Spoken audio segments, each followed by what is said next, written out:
નર્મદા મૈયાની પંચકોશી પરિક્રમા ચાલી રહી છે ત્યારે છેલ્લા 4 વર્ષથી પરિક્રમાવાસીઓ માટે જય ભોલે ગ્રુપ અનોખો સેવા યજ્ઞ ચલાવી રહ્યો છે। ધોમધકતા તાપમાં ખડે પગે રહીને 24 કલાક વિનામૂલ્યે ચા નાસ્તા ભોજનની સુવિધાઓ કાર્યકર્તાઓ દ્વારા આપવામાં આવે છે। હાલ આ 10 દિવસમાં 7,000 કિલો અનાજ, 1200 લીટર દૂધ અને 1400 કિલો શાકભાજી વપરાઈ ગયું છે તો 2 લાખથી વધુ પરિક્રમાવાસીઓ તેનો લાહવો પણ લીધો છે। ત્યારે આગામી દિવસોમાં પણ મોટી સંખ્યામાં પરિક્રમાવાસીઓ આ સેવા યજ્ઞનો લાભ લેશે તેવી આશા જય ભોલે ગ્રુપના આયોજકો દ્વારા વ્યક્ત કરવામાં આવી હતી।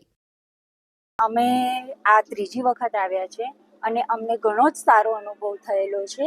રસ્તામાં અમને કોઈ પણ તકલીફ પડી નથી અને અમને ઘણી જ નાસ્તો બી આપવામાં આવ્યો છે, ચા નાસ્તો કરવામાં આવ્યો છે અને ઘણી વ્યવસ્થા કરવામાં આવી છે।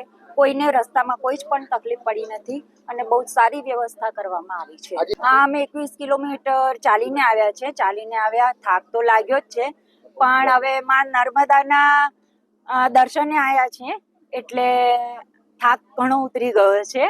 એટલે કહેવાય કે ના, ખરેખર બધાએ દર્શન કરવા માટે આવવું જોઈએ। જો 10મો દિવસ છે અને 10મા દિવસની અંદર જ 7,500 જેટલું અનાજ વપરાઈ ચૂક્યું છે અને લગભગ 2 લાખથી ઉપર પરિક્રમાવાસીએ આ ભંડારાનો લાભ લીધો છે। અમારા ભંડારાની વાત કરું તો આજે ભંડારાનો 10મો દિવસ છે। આજ દિન સુધીમાં લગભગ 7,000 કિલો જેટલું અનાજ વપરાઈ ચૂક્યું છે। ગત વર્ષે જે અમારું જે ટાર્ગેટ હતું એમાં 10,700 કિલો જેટલું અનાજ વપરાયું હતું અને શાકભાજી અને દૂધ એ વસ્તુ અલગ, પણ 10,700 કિલો જેટલું અનાજ વપરાયું હતું અને લગભગ 2 થી 3 લાખ લોકોએ લાભ લીધો હતો। આજ દિન સુધીમાં 1200 લીટર દૂધ વપરાયું છે અને લગભગ 1400 કિલો જેટલું શાકભાજી વપરાયું છે। અમારું જય ભોલે ગ્રુપના બે મિત્ર મંડળ છે, એ મિત્ર મંડળના જુદા જુદા સહયોગથી અને આપના જેવા તમામ દાતાઓના સહયોગથી આ અમારો ભંડારો ચાલી રહ્યો છે। નર્મદા મૈયાની પંચકોશી પરિક્રમા ચાલી રહી છે ત્યારે છેલ્લા 4 વર્ષથી પરિક્રમાવાસીઓ માટે જય ભોલે ગ્રુપ અનોખો સેવા યજ્ઞ ચલાવી રહ્યો છે।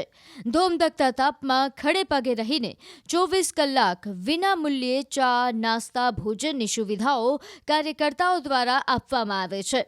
હાલ આ 10 દિવસમાં 7,000 કિલો અનાજ, 1200 લીટર દૂધ અને 1400 કિલો શાકભાજી વપરાઈ ગયું છે તો 2 લાખથી વધુ પરિક્રમાવાસીઓ તેનો લાહવો પણ લીધો છે।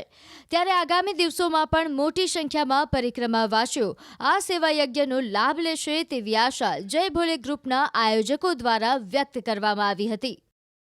અમે આ ત્રીજી વખત આવ્યા છે અને અમને ઘણો જ સારો અનુભવ થયેલો છે।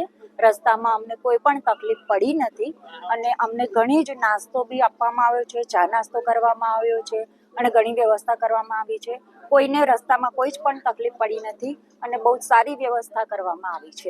હા, અમે 21 કિલોમીટર ચાલીને આવ્યા છે। ચાલીને આવ્યા, થાક તો લાગ્યો જ છે, પણ હવે માં નર્મદાના દર્શને આવ્યા છીએ એટલે થાક ઘણો ઉતરી ગયો છે। એટલે કહેવાય કે ના, ખરેખર બધાએ દર્શન કરવા માટે આવવું જોઈએ। જો 10મો દિવસ છે અને 10મા દિવસની અંદર જ 7,500 જેટલું અનાજ વપરાઈ ચૂક્યું છે અને લગભગ 2 લાખથી ઉપર પરિક્રમાવાસીએ આ ભંડારાનો લાભ લીધો છે। અમારા ભંડારાની વાત કરું તો આજે ભંડારાનો 10મો દિવસ છે। આજ દિન સુધીમાં લગભગ 7,000 કિલો જેટલું અનાજ વપરાઈ ચૂક્યું છે।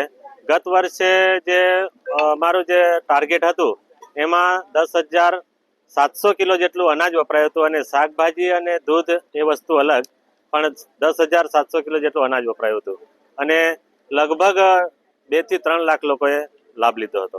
આજ દિન સુધીમાં 1200 લીટર દૂધ વપરાયું છે અને લગભગ 1400 કિલો જેટલું શાકભાજી વપરાયું છે।